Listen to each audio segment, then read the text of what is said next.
Welcome, everybody. It is Thursday night. It is June 29th. I know I got a little messed up last show saying January. Had a little flashback there. If you know what happened to me this weekend, you'll know why I'm having flashbacks. So, my name is Anthony. I'm here in Orlando. We are two men in a room, and the second man in the room is. My name is Vernell James. I'm also from Orlando. So Anthony and I would like for you to stay tuned to the end of the show because we have a special announcement that you don't want to miss. So please stay tuned. Now, Anthony, let's kick this show off by the legendary herself, Patti LaBelle. Right, let me just pull that up here.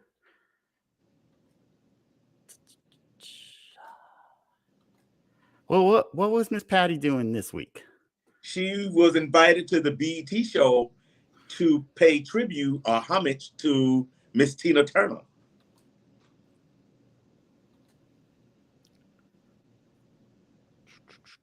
Oh, let's see what happened with Miss LaBelle.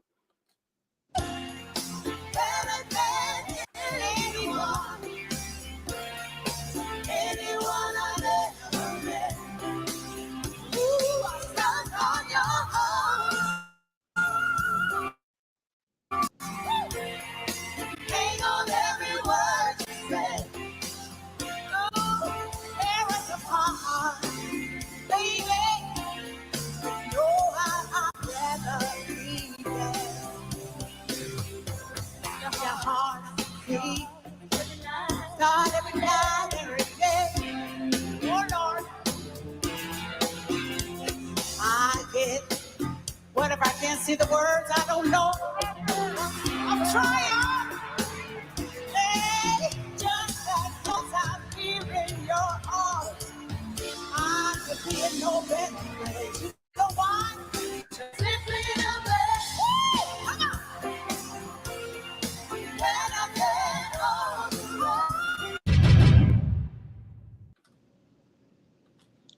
So now let's just go and get into it. Miss Patti LaBelle, she's legendary, but do you think she should have forgotten the words to one of Tina Turner songs? And I understand everybody make mistakes, and she has the right to make a mistake. But given that it's Tina Turner, seemed like she had a couple of days to remember the song, or they have the lyrics on the teleprompter, and she couldn't see them. So that's why she messed up the lyrics. What are your thoughts? I'm trying to find the word. It was cringe. It was, and let me start by saying, Miss Patti LaBelle, she can sing Tina Turner. I believe she absolutely can. Of course, she's a powerhouse. She's a powerhouse.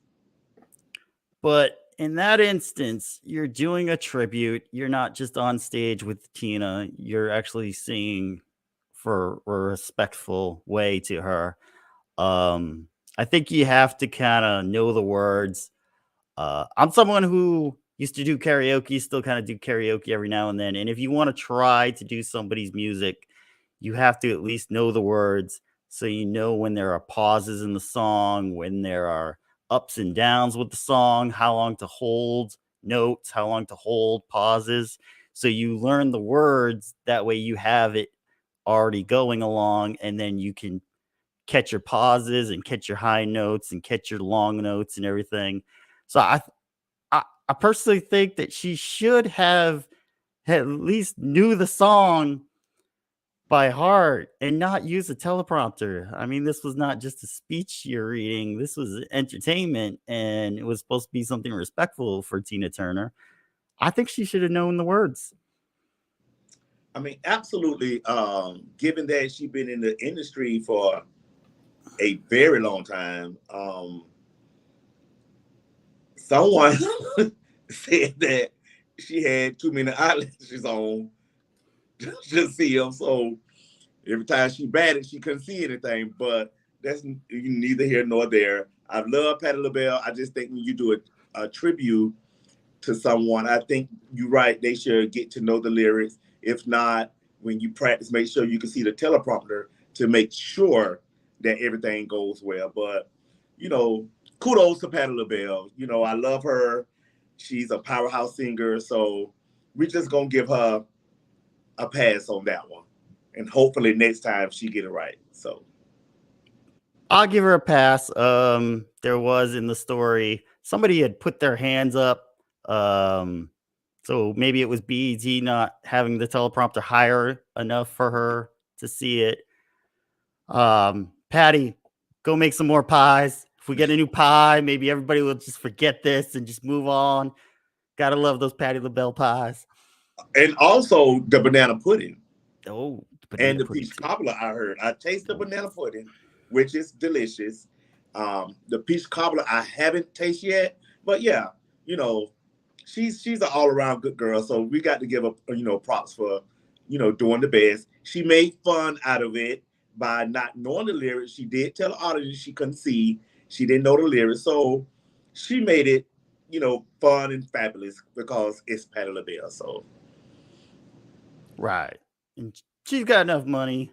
I think she'll be okay. Of course. She's not overindulging or spending too much money, much like our next topic that's up. What do you think about the high amount of people's credit card debt? I have a story here I want to share with everyone. We'll just do this here. That the credit card debt for Americans is a staggering $986 billion on their charge cards, according to the Federal Reserve Bank of New York. 17% jump from a year ago and a record high. So how do you feel about that? I think everyone needs to take charge of their own credit cards and be aware of what they put in on their credit cards. Me, myself, I do have several credit cards, and I have a limit to what I would put on a card because of the high interest rate or what I feel that I can afford to pay back. So, my limit is no more than $1,000, because when I see that amount on my card when it's time to pay it, I'd be looking crazy. So I just think some people can afford to put a substantial amount on their card and some people can't. People just need to be aware of what they're doing, how they're going to pay it back, what they're spending, because, times are tough. Some people, they have to put it on the credit card. And some people just do it just for the fun of it because they can. That's just my thoughts. So how do you, I know you have several credit cards as well. What are your ways of doing and saving? And because I know you all about percentages and all that good stuff. So, what you think? Well, as you say, I do have several credit cards. Several of them offer great bonus points for traveling and for certain entertainment and food venues. It's a great way to get a percentage back or get points back on your purchases. What really hurts you is if you leave those purchases on your card for too long and they rack up too much interest, you're not actually getting the perks. A great thing is to try to save your big purchases to put on credit cards. That way it spreads it out and you can afford things a little bit easier. Another thing is to watch your budget. Try not to spend more than you're taking in each month. That way you have extra money at the end of the month to pay down credit cards that are too high or too much. And for savings, you do at least, if anything, just throw $5 every paycheck into a savings account. There's some great savings accounts out there right now at around 4% interest rate. Capital One has a great one at 3.75. Ally is at 4%. If you could find a CD and you can hold money in a bank for a little bit longer, there's some 5% CDs out there to So let look me into. so let me stop you right there. So I Yes. know all about percentages, right? Right. But everybody don't go by percentages. Everybody say, okay, when I get paid, hey, I'm gonna try to throw this amount in my savings and don't touch it. It's I know some people do percentages, some people don't. Me, when I get paid, I just feel like, hey, I'm gonna throw this amount in my savings and I don't want to touch it. So, some people be thrown off with percentages or don't really know about percentages. So me, you know, of course I know about percentages, but I just make sure out of each paycheck that I save a little, and then some people not able to save at all, especially those that's working from paycheck to paycheck, because I'm not saying it's their fault. But yes, I think saving is so important. And I think it need to be taught when you have to the younger generation or when you have kids, because it's very important to say, especially when you have a vehicle, something break down, or you have some emergency, you can fall back on something. I understand there are those that can save and just won't save. But Right. me, I love saving. I love seeing the little extra money in my savings for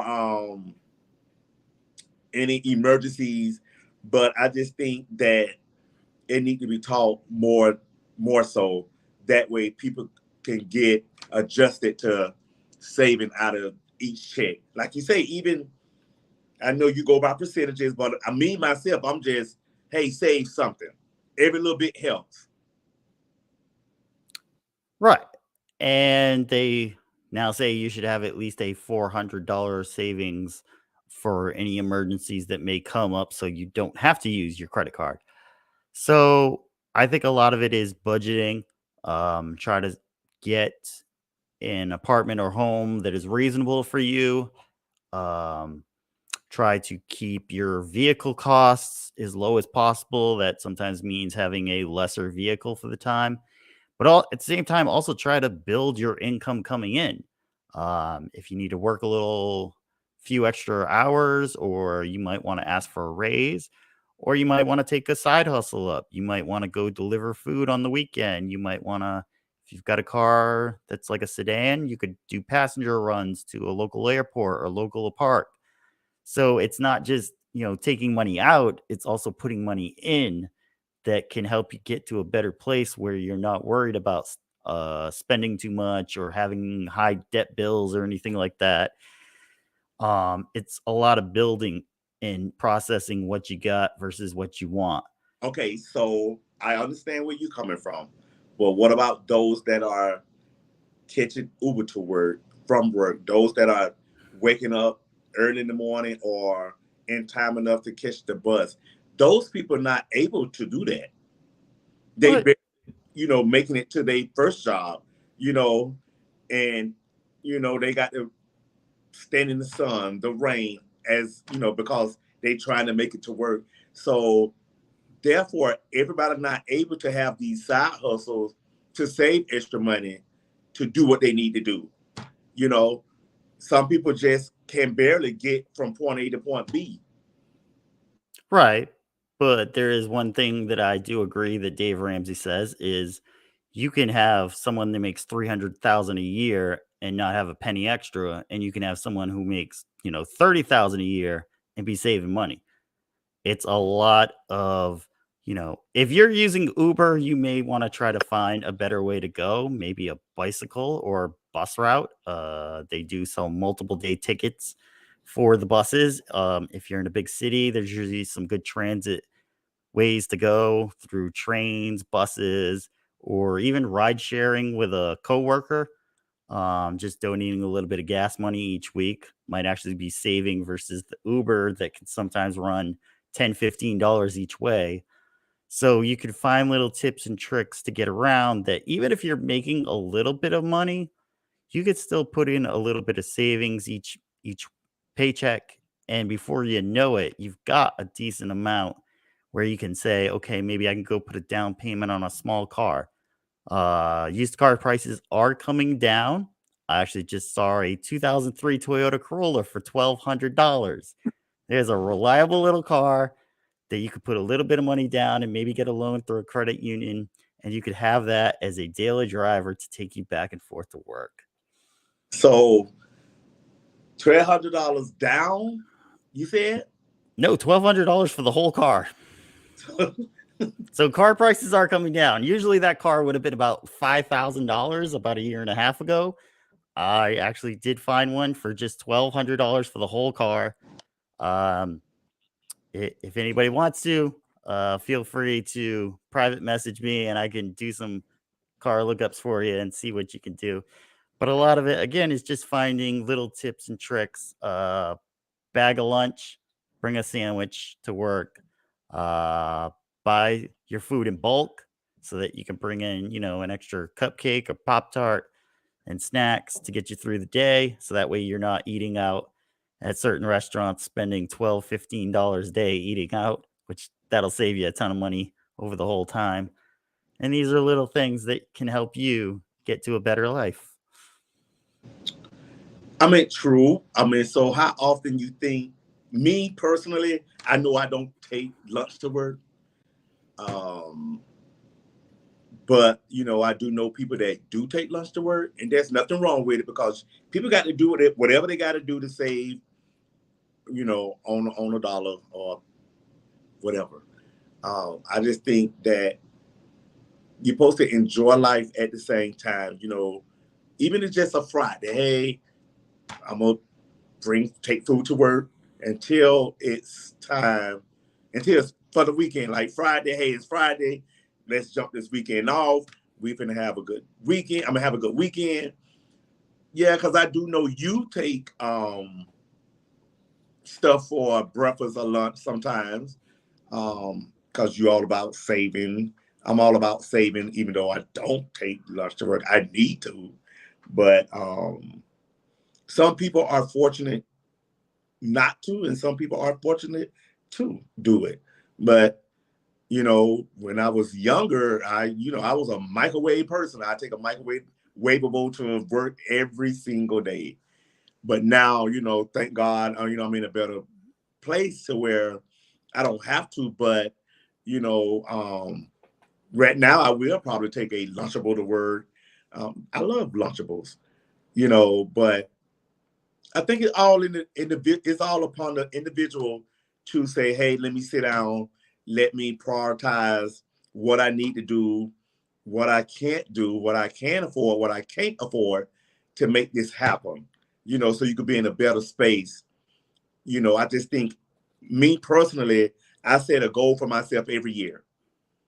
I want my savings to be in a better spot. I want next year, I want to buy a home next year. So these are goals that I set for myself that I know I got to reach. And I know I can't depend on no one to help me reach this goal. I want to do it myself to be proud of myself and let myself know I can do this. So it's very important to save and to make sure you have things prioritized in your life. I know some people just don't care. They live life day by day. Right. I don't know, is it because of they past, what didn't happen? But, kudos to those that do, or those that do care, and you have some that just don't care, It becomes a matter of delayed gratification. Resisting a little now and getting the prize at the end of the week. When I was a kid, we used to have McDonald's only on Fridays. So you'd have to eat home cooked meals. But Fridays, we'd go out, we'd get McDonald's. It was a special little treat and you could enjoy it. So delaying I want the instant Chipotle for lunch and then going to the end of the week with your sandwiches and then saying Friday, hey, I've gone all week. I haven't spent too much. I'm going to spend a little more this week and this day, and I'm going to get something good. So that's something to think about. and go from there.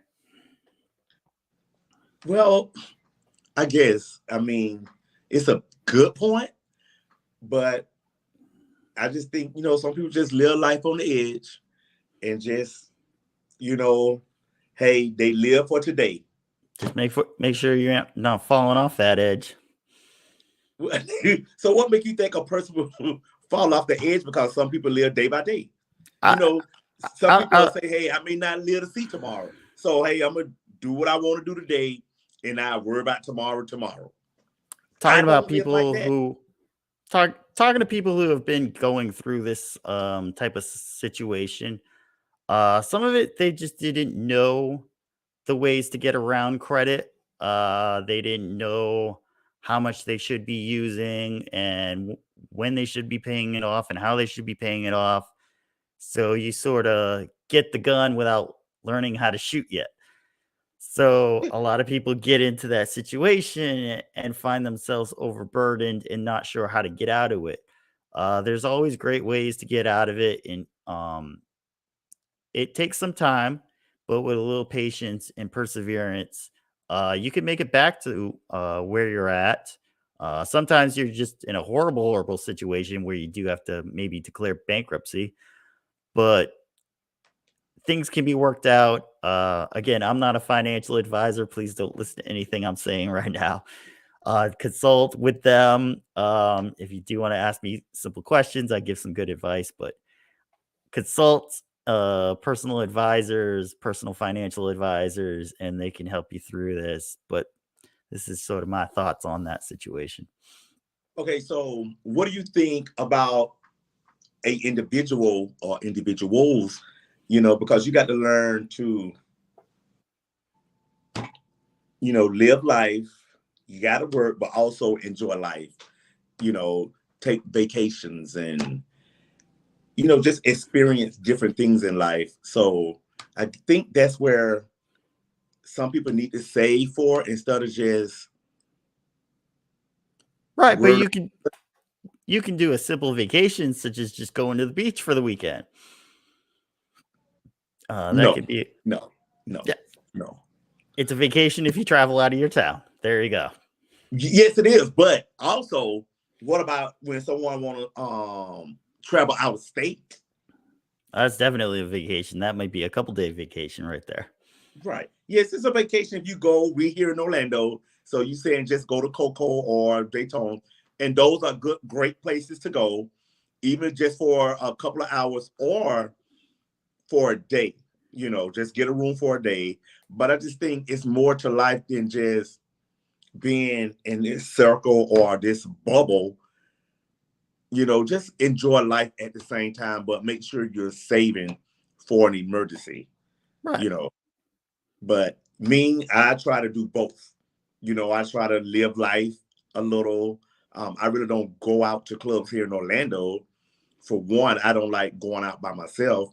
So that's one reason why I don't. But if I had friends here, I have family here, that be ready to turn up. I turn up with them when they, want me to go out.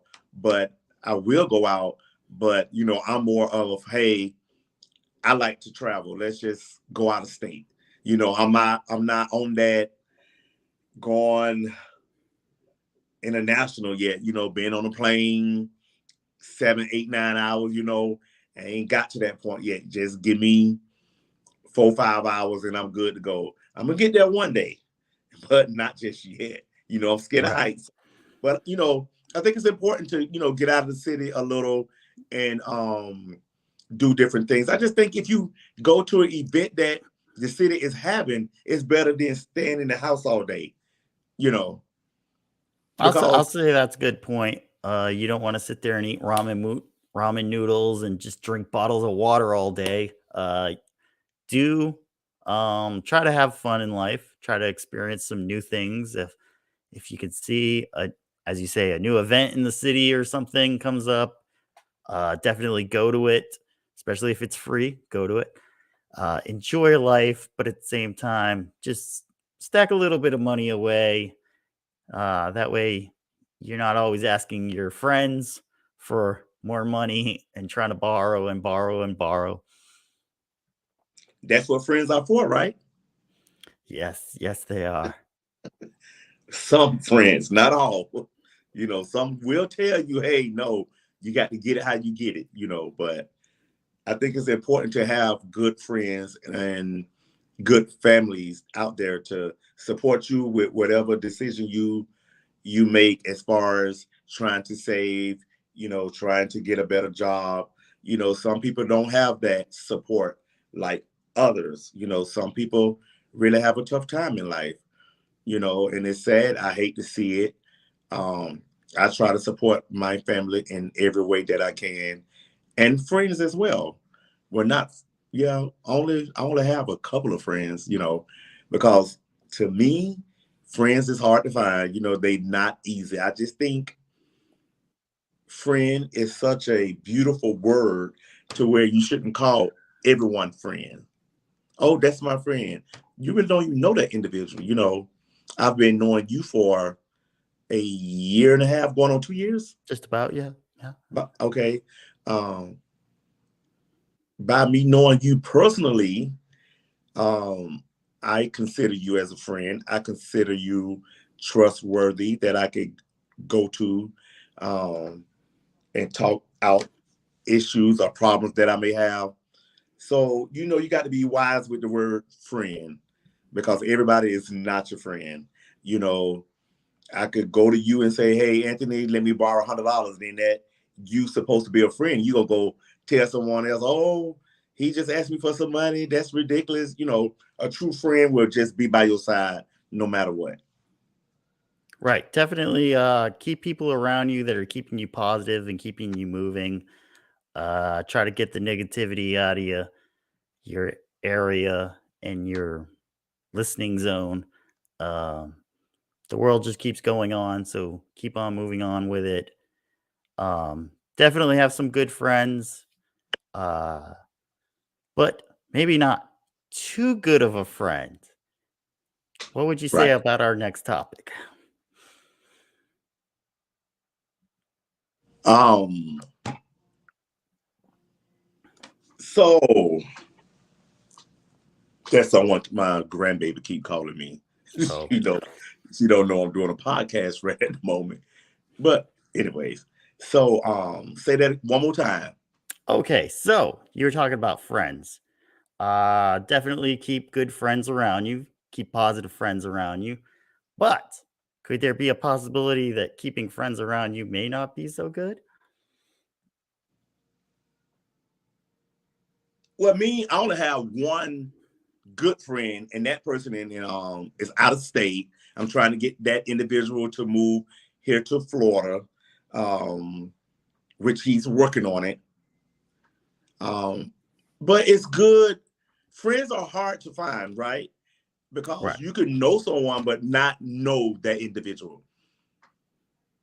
If you understand me, I just think you have to take the time out to get to know this person that you trying to be friends with because it's important to find out when they get mad, what makes them mad, what makes them angry, what takes them to cool off. Um, I know when you get upset, all I got to do is say, Anthony, it's going to be all right. Calm down. And you'll be like, okay, okay. Some people just going to go from 1 to 10 and you can't do nothing about it. Right. I just feel like if I'm your friend, you should listen to me and hopefully I can encourage you to, bring that 10 down to a 1 before you get into any kind of trouble or um, because I'm just letting you know I'm there for you as a friend and I do care about you as a friend and I just want to see you in a better place as a friend. Right. And I think the longer you become friends, the better you become. And I have an interesting story that kind of predicts that. So I'm going to share now our story that shows longtime friends.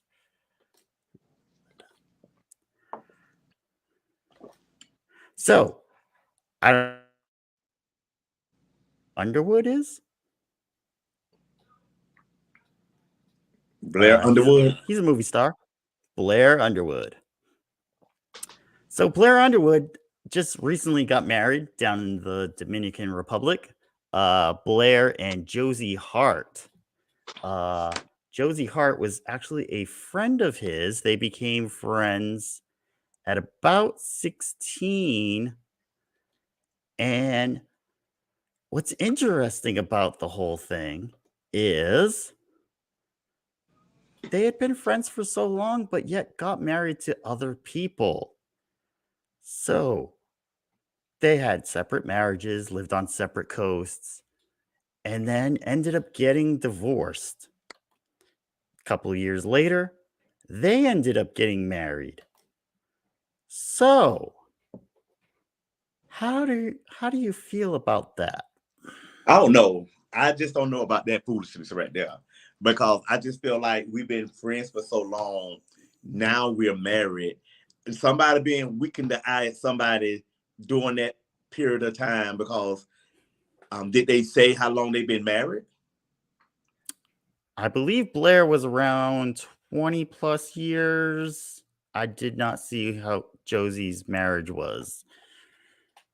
I just think from me personally, it's just my little bit of opinion. I just think something in the milk wasn't clean. I mean, I could be wrong. I love to say I could be wrong. But why all of a sudden you married to the person you've been knowing since you've been 16, since you were 16? So you don't think they had no interaction sexually or anything the whole time? I think they were good friends. I think maybe back in the day they liked each other a little more and no one said anything. So they end up getting married. They end up living their lives. They still stay in touch. They probably call each other every now and then. Hey, how's it going? What's going on with you? Such and such and such. And maybe it came to a point where one of the marriages was about to end or was ending. And maybe the other person thought, like, well, maybe there's my shot. But in the case of Blair, I see it as he was the movie star. He was living the movie star life. So I don't think he broke it off. I think his wife may have broke it off. Because they ain't got nothing to do with it, because he was a star. They have a lot of foolishness going on with themselves too. So I don't want to hear about the star thing. No. But if she's with him for 20 years and doesn't say, hey, you've been hanging around with that friend a little too much, maybe you should call that off and tell her to go scram. No, I don't know. You know, they have issues just like we do. They just well known. Yes, they are a star. But I just think for them to all of a sudden be together, get married, now, you know, they twiggling their little feet somewhere, enjoying life. I just think something in the milk one ain't clean. I think they've been talking, messing around, doing something. I mean, like I say again, I could be wrong. That's just what I would think. So do you think Blair's ex-wife was maybe okay with sharing him and saying, well, you know, he comes home, he takes care of me, I got the big house and everything. So if he wants to go see his friend every now and then, that's totally fine with me. Because you went 20 plus years with him. I do not care how much money a person have. I'm not fin to let you run off and do what you want to do and come back because you got money. No. If we together, we together. That's it. That's all. No. So under what you're saying, if you think they were doing something on the side, you don't think his now ex-wife, current wife at the time, you don't think she knew about it? No. Why you think they got a divorce now? I think she got sick of it. I think she knew. I think she thought something was going on and watched it and was like, okay, you know, maybe I'm now at the point where I don't want to deal with it anymore. So now she wanted to do the divorce. And then maybe Josie said, ooh, okay, Blair's getting divorced. You know what? I'm not real happy with my husband right now. Maybe I should divorce too. So now they're talking about each other's divorces. And they're sitting there like, oh yeah, I'm going through this with him, and oh yeah, I'm going through this with her. And that's like connecting that spark again that they had when they were kids. And now he's like, well, wait a minute, why don't you just come visit me and we'll talk and we'll go out. And all of a sudden they're just ignited like fire. And now they say, let's get married. Let's get married. Lictified. Nobody want to hear about all that. They've been lictified. No. I don't know. I don't see it from him. I don't know about he as many times as he's played villains and stuff. I think he's generally a good guy, and I don't think he did anything with Josie in between. We're gonna leave it just at that. Then that's what you think. Everybody have different opinions about it. So hey, it is what it is. So that's your opinion. My final opinion on that. I think they're going to be wonderful together. I think it's beautiful. You know, congratulations to the very happy married couple now. And hey, who knows? Maybe the exes will get together and then there'll be another wedding in the Dominican Republic. And who knows what happens from there? They get a VH1 series. I don't know. Maybe something like that. All right. And that's going to wrap it up for tonight's topics. So the special announcement is we have a very nice gift to give away. So Anthony, do you care to share or speak on it? I'll take it away from there. So first I want to say thank you to everyone who's been watching and viewing, commenting, and subscribing. Thank you so much for getting the show off the ground. I know it's been a little shaky with the first couple episodes. We're gonna be kicking it off with a little celebration here. So once we hit 50 subscribers on this channel on YouTube, we're gonna have a little gift that we'll have a raffle for. So gift. This is a nice gift. It's a nice gift. Nice. It's a very nice gift, like Trump says.